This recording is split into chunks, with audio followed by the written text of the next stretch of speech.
Got a call from the city water department, and it looks like we've got a water valve that's leaking. Call Darren with Priority Plumbing.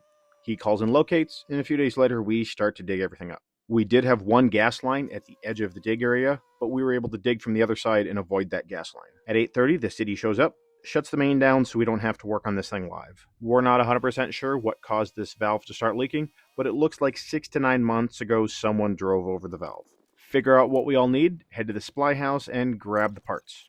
Cut off the old flare, deburr the pipe, then we're going to use a hammer flare to flare the end of the pipe.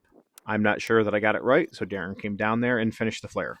And if you ever wanted to know what an $832 brass valve looks like, it's right here. Carefully install the valve to make sure we don't cross-thread anything, then use the pipe wrenches to tighten everything down.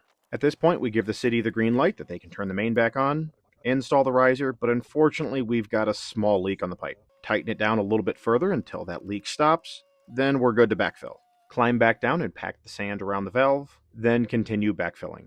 We'll make the ground as level as we can. Since everything's still muddy, we're going to put the orange cones back up to make sure no one drives through this area. Darren does have another water valve to go dig up someplace else, so they take off and leave me to clean everything else up. Drag it back to the shop, break out the pressure washer. We're going to have rain tonight, so I go back over and spread some grass seed. All the waste that was created was this flare nut and the curb riser. But on to the next project.